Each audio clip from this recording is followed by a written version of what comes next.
Alright guys, we're back at it again here with this dyno VFR build. Tonight I'm going to actually be doing the cranks, and then I will be moving on to building out the wheels that came with it. These wheels that are on it now are for my 92. I just basically put them on there so I can move it around easily. So, first thing I did is obviously I got myself set up with all the stuff I'm gonna need. I'm gonna need. The two tools the only two tools you're gonna need are a pair of channel locks and a 15mm for the pedals. These channel locks are actually amazing because they have this on the end of it. And when you're screwing this in, it just works so well. It actually fits right inside the groove. So yeah, what I like to do before anything, I like to inspect the cups, make sure there's no gouging or anything like that. This one did have a little bit of like scratching and gouging. So what I ended up doing, yeah, see that one's, it looks like it's dirty, but that's just because whoever did this last didn't use the right grease. But what I like to do, if that's the case, if there's some scratching and whatnot, I'll go back with a Brillo pad, and I'll just go around until I can feel the smoothness of the cup. Then I'll go back, clean it with SOS, with Simple Green, and then move on with the project. So we are going to be using this type of grease. I've only found this to work the best. I used Park Tool for a while. It was okay, but I had found that Park Tool actually had that like grittiness feeling, almost like there was sand inside the grease. Even after, even if I loaded up the bearings and the cups with grease, it was still feeling like it was dry. So I got this stuff. I'm kind of running low. Actually, I'm not, believe it or not. I got this stuff. I think it's like $10 on Amazon. It works amazing. Absolutely amazing. If you have this, and also what I recommend is an ultrasonic cleaner. To use them for like jewelry and stuff like that. It gets parts like this absolutely clean, if you notice, with no trouble. I mean, you just literally drop it in the bucket, wait about an hour, and you're done. Wipe off the parts, clean them, whatever, and then you're good to go. So yeah, let's go ahead and start off. What we're gonna do is, first things first, what I like to do is I'll get a little bit of grease, and I do mean a little. And what you do is coat the cup. You don't need a lot. You just want to coat it. I actually have been told by a buddy of mine who owns a bike shop that the more grease you use, the worse off you're going to be. So try to use it sparingly and then go from there.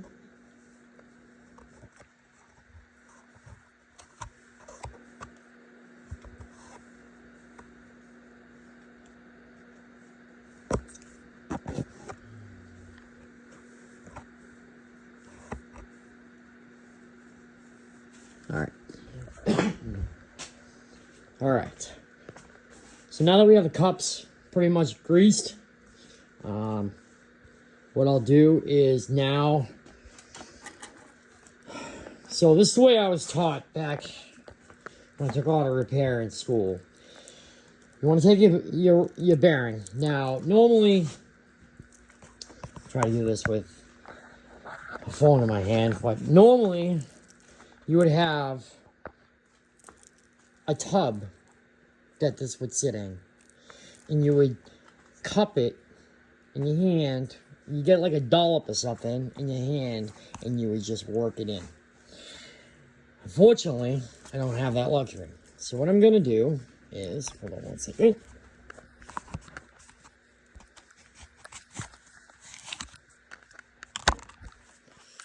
You want to get a bunch on your hand. You basically want to just go on the inner side of the bearing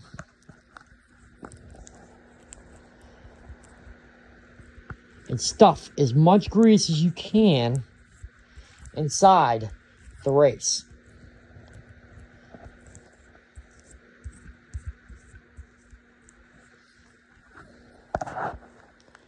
So if you notice, it filled the whole entire inside of that race. Okay? So now what I'll do is I'll get a little bit more.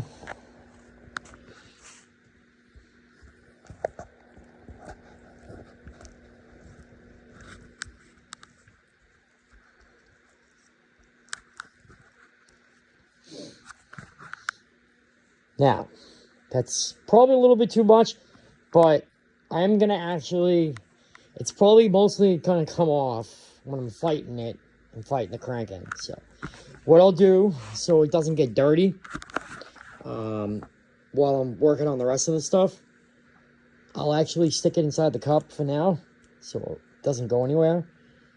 That's also why I did the cups before anything else. That way, you know, it won't go anywhere. It's stuck where it is, so you're good to go. Let me go ahead and do the other one, and then we'll fast forward to getting everything together. Alright guys, right back. So I've got both sides done. Ready to go. As you can see. So what I'm going to do now is, what I did, is I also took a little bit of grease and I actually went around both nuts that are going to have the bearing races resting on them. That just makes sure that the area is never dry. It's going to be never dry, and it's always going to be lubricated. I can't stress that enough. If you lose any type of lubrication, you are going to feel grittiness. It is not going to work right. You're going to end up taking it apart and doing it all over again until it's right. So, with that being said, I'm actually going to try to do this with the bearings already in it. Normally this does not work because of the space you're given, but we're going to try it anyways. Yeah, that's what I thought. Alright, so, well, there we go. That helped out. So, the space that they give you, obviously, you're never going to get them in unless you take the bearings out and do it that way, as you can see. I just dropped one of them. So now I'm going to have to actually physically take that bearing and I'm going to have to clean it. Because now that it hit the floor, it's probably got crap all over it. So give me 2 seconds here.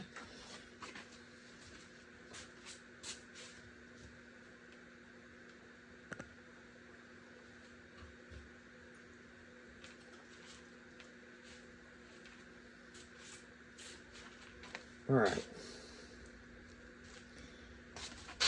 Go ahead and put this in here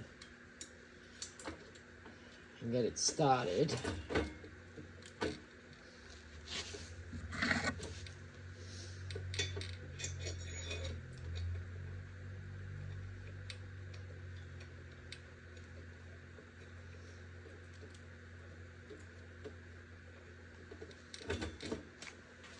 And a reminder to all you new people out there, We're new at this.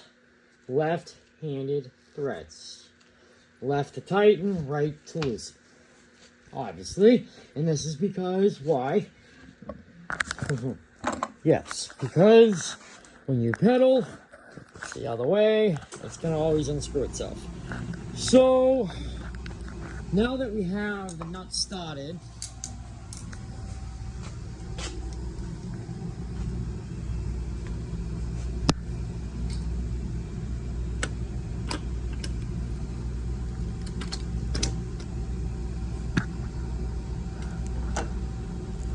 I'm going to go ahead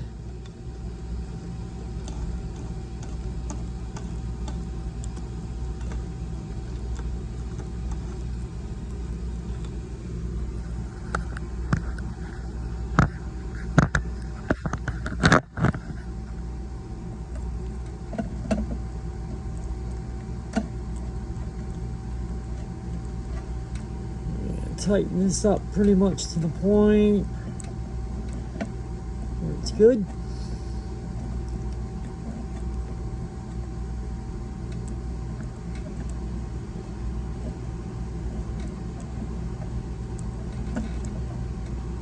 There's a lot of different ways you can use to tighten this down easier, make it easier on you.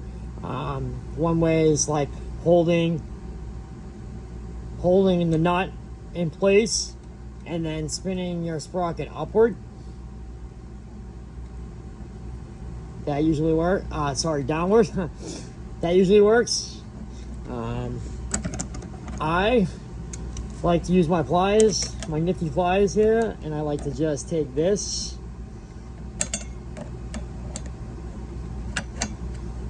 and I actually am able to slide it up like a screwdriver.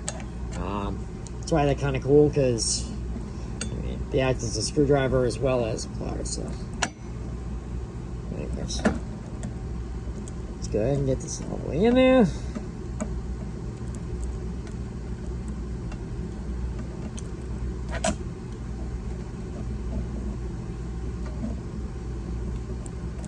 Long as threads.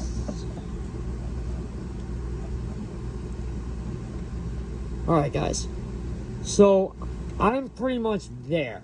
The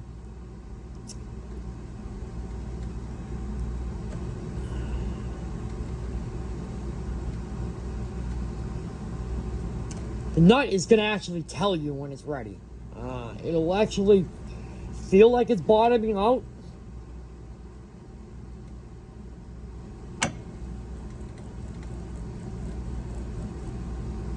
I think that's actually good. All right.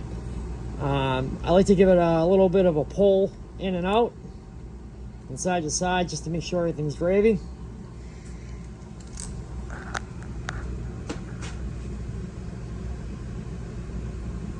All right. So I'll come back.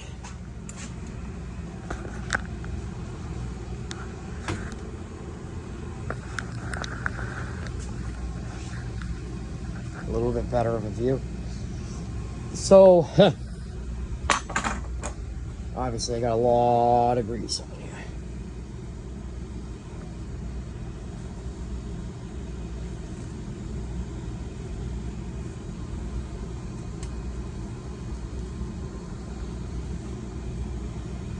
Alright, so that's good for now.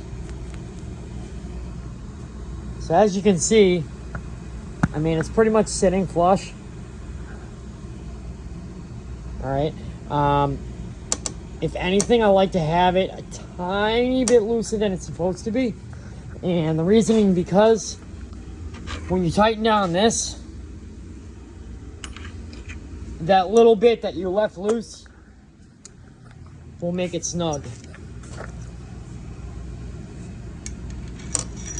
So you put your lock nut in.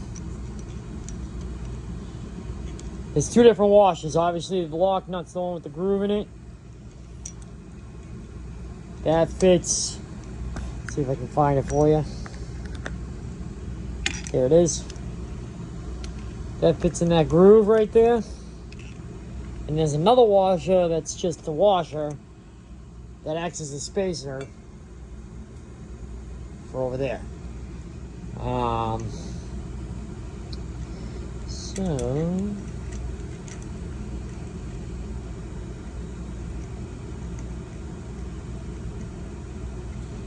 all right, let me take this. Now there's two sides to this, the flat side and the beveled side. Obviously you want the flat side to face inward.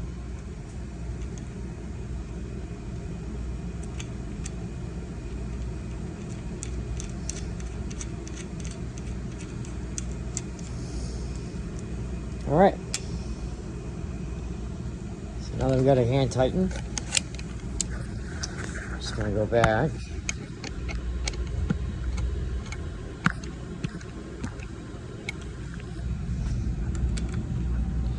Hold down the arm. This I can do with. So what I'm gonna do is I'm gonna hold the arm down, and I'm gonna tighten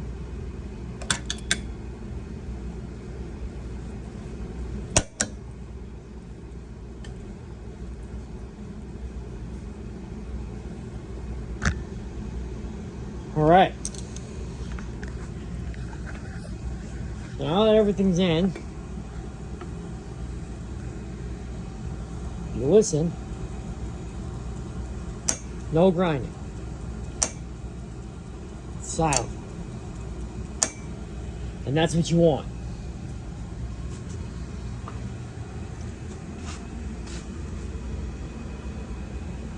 So now I'm just gonna put the pedals on, clean her up, move on to the next.